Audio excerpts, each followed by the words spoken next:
F estrela Si, F estrela ômega, x1, xq mais n. Certo? É só usar a definição que sai, né? Não tem maiores problemas. Ok? Deixa eu fazer um desviozinho aqui. Quem estiver, talvez, acompanhando pelas notas, né? Vai ver que isso aí não está nas notas de aula, né? Mas é um desviozinho que eu achei que vale a pena ser feito nesse momento, né?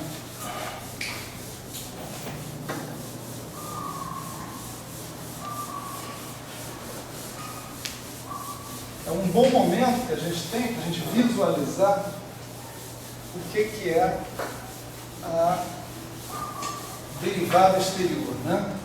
E aonde que ela nos conduz. Certo? Então vamos dar um exemplo aqui de uma variedade M, né? De dimensão 3.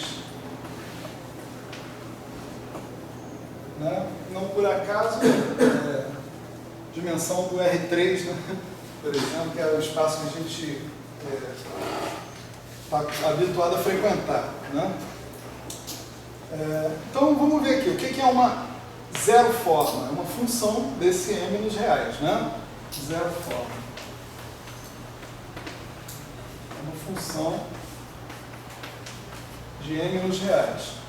Se você quiser saber o que é a derivada exterior dessa zero forma, né? Então você vai ter df dxmi, dxmi. A gente já viu, né, que a coisa é assim, né? Tá bom, então isso aqui é uma forma, né? Se eu tivesse uma métrica, esse cara poderia ser associado também a um vetor, né? Tipicamente, mas isso é uma forma, a gente não precisa mais falar disso, né? Falar de vetores, etc. E tal. A gente sabe o que é uma forma, o que é um vetor, e a gente pode conviver com a existência deles sem problema nenhum. Né? Quais são os componentes desse vetor aqui? Eu estou numa variedade tridimensional. Né? Então, esse df dxmi, ele dá conta do que? df dx1, df dx2, df dx3. Se eu quiser, né, eu identifico isso daqui com o gradiente, né, dessa função escalar. Então, se eu tiver uma função da variedade nos reais, tá certo? Eu tenho agora uma maneira intrínseca de fazer aparecer uma forma cujas componentes, num determinado sistema de coordenadas, são exatamente as componentes do gradiente, tá certo? Dessa função escalar, do que eu chamaria de gradiente no R3. Tá certo? Então, a operação tomar o gradiente de uma função escalar é uma operação a qual pode ser dado um significado intrínseco e não necessariamente pertinente apenas ao R3, mas pode ser pertinente a uma variedade diferenciada qualquer. O gradiente, portanto, surge dessa maneira, né, dentro da vida da gente. Né? Se agora eu tenho uma forma. Então, Tiago, antes de eu não entendi. O gradiente é um vetor ou é uma forma? O gradiente é uma forma. Agora, se eu tenho uma métrica, eu posso montar um vetor, né, a partir dessa forma. Né? Isso a gente aprendeu lá atrás. Né? Se eu tiver uma métrica, eu pego a inversa da métrica e eu defino a partir das componentes da forma, que são covariantes, eu defino componentes contravariantes, que vão ser as componentes de um vetor. Então, com as componentes da forma, eu posso montar um vetor. O gradiente pode ser visto como um vetor também, se eu tiver uma métrica. Tá certo? Então, próximo passo, a gente tem uma forma. Vamos supor que a nossa forma seja a seguinte, né? Seja V igual a Vmi dxmi, num certo sistema de coordenadas. Né? Bom, aí eu vou calcular dv, a derivada exterior dessa forma. Eu continuo na paridade de dimensão 3, que eu quero associar com coisas que são familiares para a gente, né? Então, eu quero calcular a derivada exterior dessa forma, então não tem segredo, né? É dvmi, dxni, dxni, dxmi. Tá certo?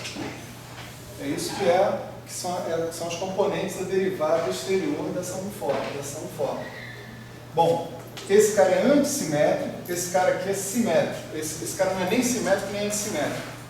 Então eu preciso antissimetrizar esse cara para conseguir uma expressão, né, razoável. A antissimetrização dele, essa é fácil, é só a gente trocar mi por ni, né? Então vai ficar dvmi dxni menos dvni dxmi. Certo? Bom, em 3 dimensões, né? Dimensão 3, quantos são esses vetores base que a gente tem acesso aí? Né? Eu tenho dx1, dx2, dx1, dx3 e dx2, dx3. Então eu tenho 3 vetores base. Certo? 3 vetores base dados, né? Então eu tenho 3 componentes desse objeto que está aqui, né? Então eu vou ter assim, 1 sobre 2 fatorial, né? Se eu somar sobre as componentes explicitamente, aí eu posso dispensar o 2 fatorial. Lembram disso também, né? Foi uma observação que a gente fez lá atrás. Então eu tenho, por exemplo, o cara que é coeficiente de dx1, dx2 vai ser dv2 dx1 menos dv1 dx2, né? dx1 dx2, não é isso? Depois eu tenho v3 dx2 dx1 menos dv1 dx3 dx1 dx3 mais v3 dx2 menos dv2 dx3 dx2 dx3. Então essa coisa que eu escrevi aqui é isso que está aqui, né? Dá para reconhecer aqui, né, precisamente as componentes 3, 2 e 1, né, do rotacional.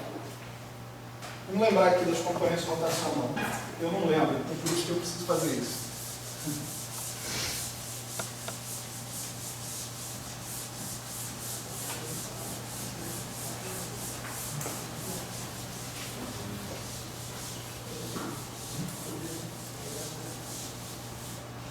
Então, se eu pegar um vetor V, né, e eu calcular o rotacional de V, isso é aquela história assim, né?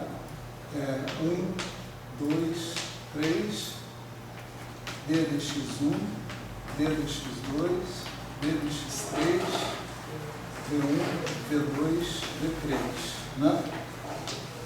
Isso vai ser 1 que multiplica dv3 dx2 menos dv2 dx3 menos 2 que multiplica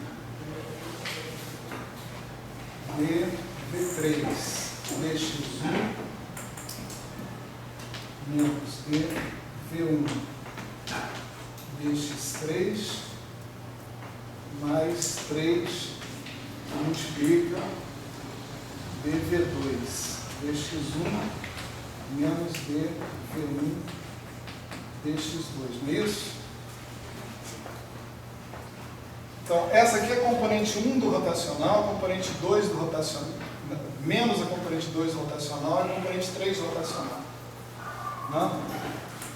Então, o cara que está faltando, o dx mi, é a componente mi do rotacional.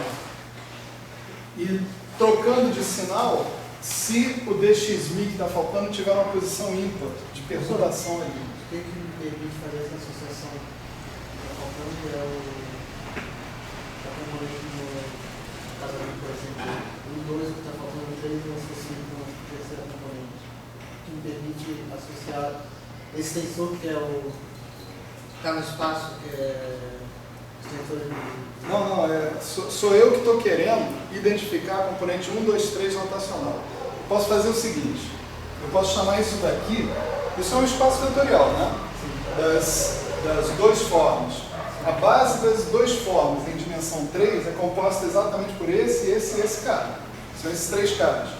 Então, eu vou chamar esse camarada que está aqui, por exemplo, de ômega 3. Esse cara aqui, eu vou chamar de menos ômega 2.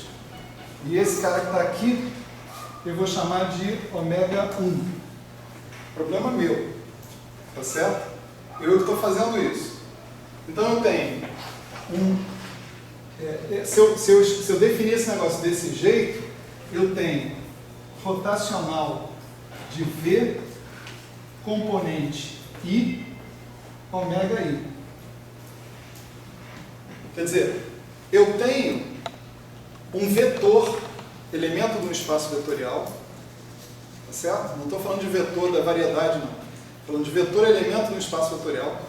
Um vetor de um espaço tridimensional, expresso em termos dos seus vetores base, e os coeficientes desses vetores base são exatamente as componentes do rotacional. Tá certo? Então, essa estrutura, ela pode ser sistematicamente obtida da derivada exterior de uma uniforme. Tá certo? Então, da derivada exterior de uma uniforme, com essa identificação da base dessa maneira, ômega 1, ômega 2, menos ômega 2, ômega 3, as componentes são exatamente as componentes do rotacional. Então, o que eu chamei de rotacional, lá em 3 dimensões, pode ter uma interpretação intrínseca. Se eu associar ao vetor do qual estou tomando o rotacional, as componentes de uma uniforme. Eu cheguei, agora eu volto, estou voltando. Né? Cheguei lá em 3 dimensões e falei, vou tomar o rotacional desse V. Tá certo? Será que isso aí tem chance de ter uma interpretação geométrica, em termos de objetos intrinsecamente definidos na variedade? Sim. Se eu pegar V1, V2, V3 e definir uma uniforme VMI dXI, as componentes do rotacional são exatamente as componentes da derivada exterior dessa uniforme. Tá certo? Gradiente. Tá certo? Mais uma vez também, espaço vetorial tridimensional, base, ômega 1 é dx1, ômega 2 é dx2, ômega 3 é dx3. Eu digo que o gradiente é o vetor que eu obtenho nessa base, tomando a derivada exterior de uma zero forma. Tá certo? O rotacional é o vetor que eu obtenho naquela base, tomando a derivada exterior de uma uniforme. Certo? Falta um, né? Gradiente, rotacional, divergente. Né? Falo isso, professor, porque a princípio no espaço tridimensional eu poderia somar o gradiente com o rotacional. No espaço tradicionalmente, eu poderia somar o gradiente. Sim. Você pode fazer isso. Você não deve. A menos que em alguns momentos você pode fazer isso. Né? Então vamos lá. A gente fez zero forma, um forma, não é isso? Então agora a gente pode pensar numa dois forma. Né? No espaço tridimensional. Né? Se a gente tem uma 2 forma, a gente vai ter um certo, vamos chamar de ômega, igual a ômega mini, dxi, 1 sobre 2 fatorial. Né? Pergunta, derivada exterior dessa 2 formas, vai ser uma 3 forma, não é isso? D ômega vai ser 1 sobre 2 fatorial, d ômega mini, dx alfa, dx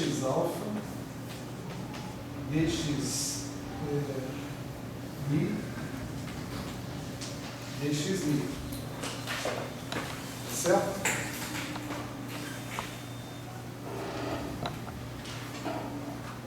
Todo mundo aí é completamente antissimétrico. Né? Vamos fazer essa soma aqui rapidinho. Né? Tem assim, ó, 1 sobre 2 fatorial, d ômega mini, dx1, dx1, dxmi, dxi, mais 1 sobre 2 fatorial, d ômega mini, dx2, dx2, dxmi, dxi, mais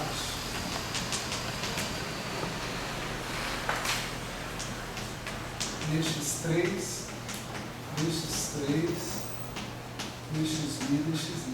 Né? Aí depois tem que fazer a soma em mini, né? Tá certo? E daí a gente já pode olhar algumas coisas.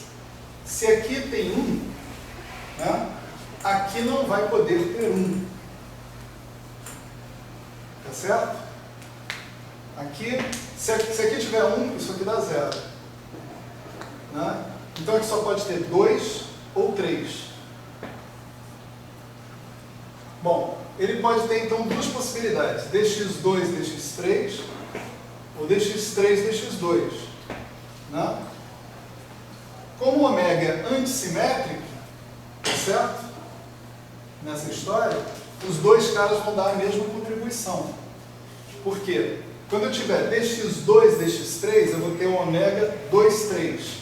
Quando eu tiver dx3, dx2, eu vou ter um ômega 3, 2.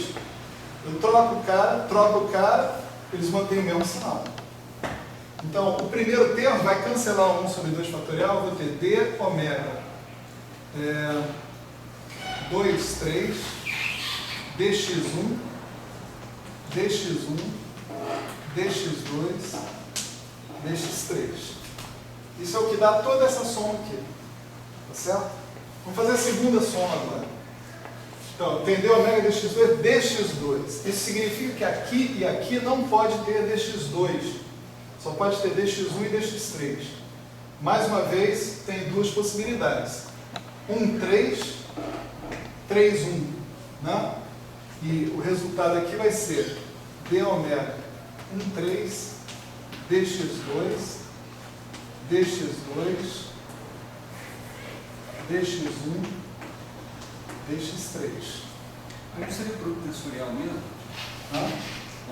O fato de você ter usado já a soma, quando você inverter dá um menos, quando você dá um menos, não seria Produto tensorial aonde? um produto bordo, x metro?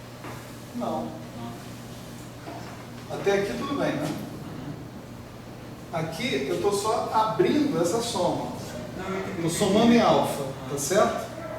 Então, alfa igual a 1, alfa igual a 2, alfa igual a 3, mas é essa mesma expressão. O perfeito é porque você já usou a antissimetria, como Cunha define em termos do produto com a... Agora eu estou usando a antissimetria daqui para cá. Tá certo? Quando eu escrevo isso aqui, já usei a antissimetria. Tanto que eu cancelei o 2 fatorial aqui na história. Tá? D ômega 3, trará. Essa forma aqui não está muito conveniente, não, mas a gente vai botar de uma maneira mais conveniente. Né? Então, e a última, aqui como eu tenho dx3, ele só pode ser 1 e 2. Tá certo? Então eu vou ter d ômega 1, 2, dx3, dx3, dx1, dx2. Mas tudo isso aqui é a mesma coisa, a menos do mais ou do menos. Não é isso? Esse cara aqui, por exemplo, eu posso passar ele aqui para o meio trocando de sinal, né? Então, eu vou escrever o seguinte, eu vou botar todo mundo em evidência, assim, dx1, dx2, dx3, certo? Vou botar todo mundo em evidência e vou colocar assim, d ômega 2, 3, dx1,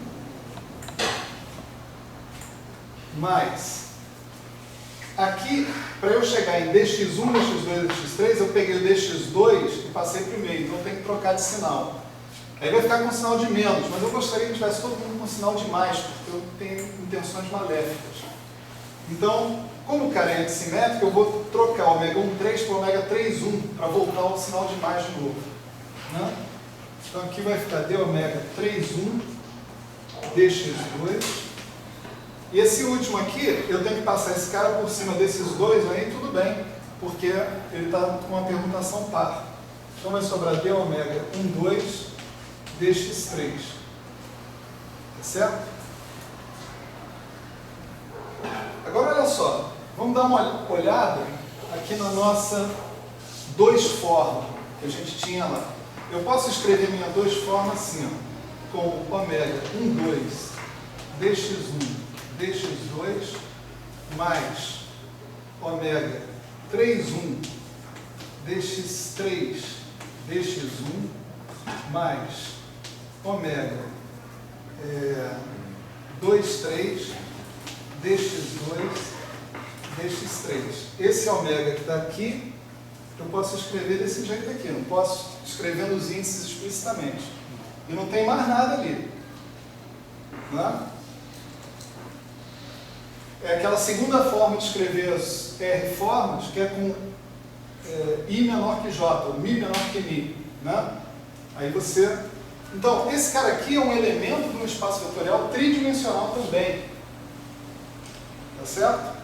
É um elemento do espaço vetorial tridimensional onde eu posso chamar esse vetor aqui,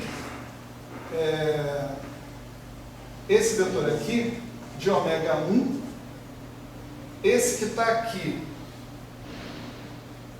de ômega 2 e esse que está aqui de ômega 3. Tá certo? Então, se eu falar que ômega 1,2 é um certo V3, que ômega 3,1 é um certo V2 e que ômega 2,3 é um certo V1, se eu definir isso aqui, tá certo? O que eu escrevi para minha forma é que o meu ômega pode ser escrito como VI ômega I. Tá certo? Então, as 2 formas num espaço tridimensional também podem estar associadas a componentes de um vetor. Dessa maneira que eu fiz aí.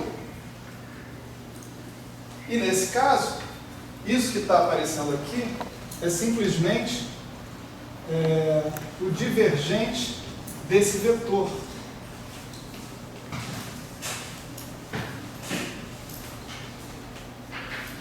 Tá certo? Esse vetor, vamos lembrar, ele está associado com a 2 forma original. Tá certo? E o divergente desse vetor, né, está aparecendo por causa da derivada exterior. Né? Então, o divergente aparece aplicando a derivada exterior uma 2 forma. Ela vai gerar uma 3 forma, né, que é essa única que está aqui. Será que eu posso continuar desse jeito e descobrir outros caras por aí, né, ainda desconhecidos? Gradiente, rotacional, divergente. Se eu continuar com uma 3 forma, onde é que eu vou parar? Né? Vamos ver uma 3 forma aqui.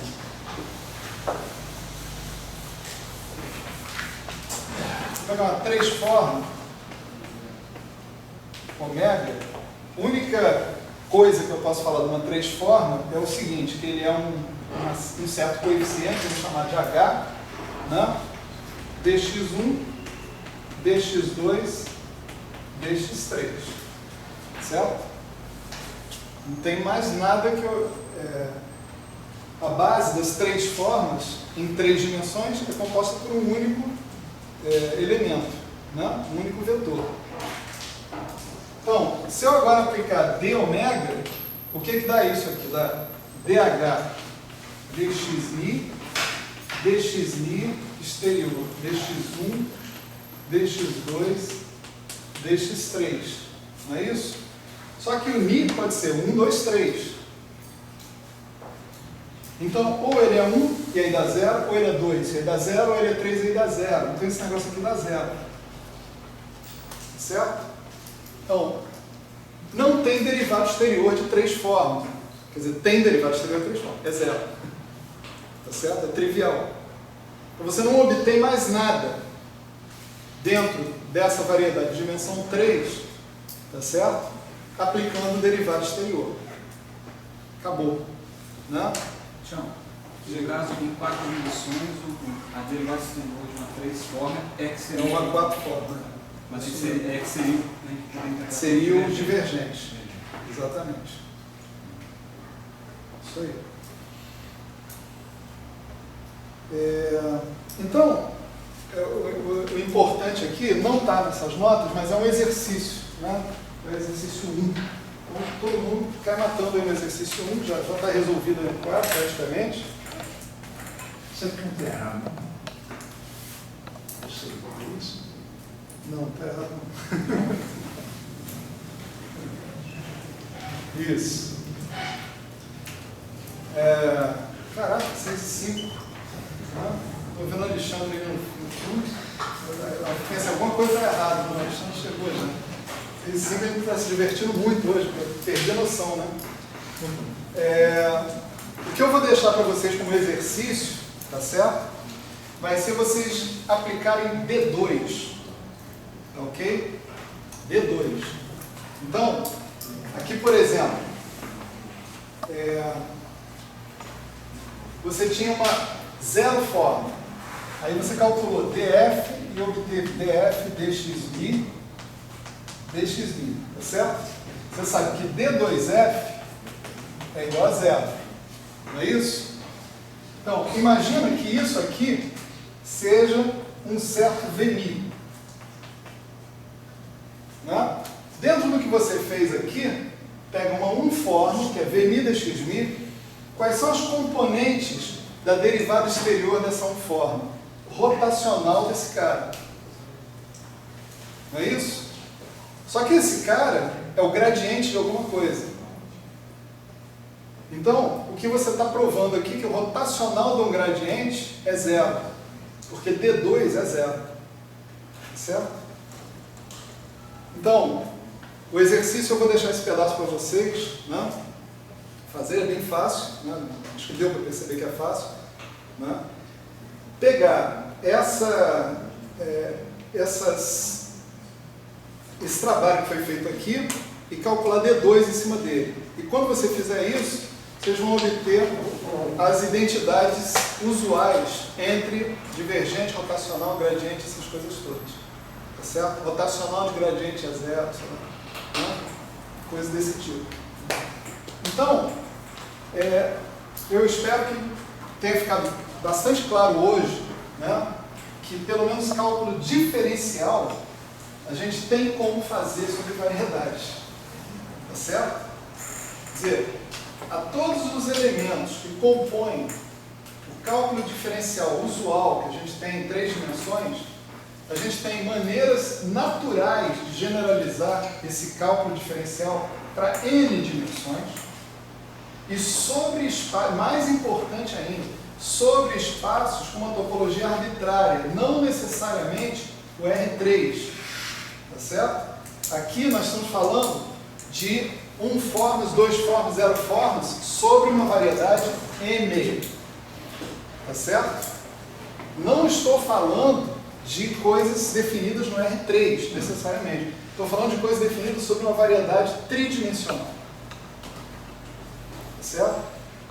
Então, se eu tiver identidades envolvendo essas formas, 2 formas, 3 formas, as formas que são possíveis, não é? Numa variedade M, eu posso escrever equações diferenciais envolvendo essas formas. E essas equações diferenciais vão estar muito bem definidas através da igualdade dos coeficientes dessas formas que vocês têm. Tá certo? Então eu tenho como montar equações diferenciais envolvendo objetos definidos diretamente sobre o espaço das bananas.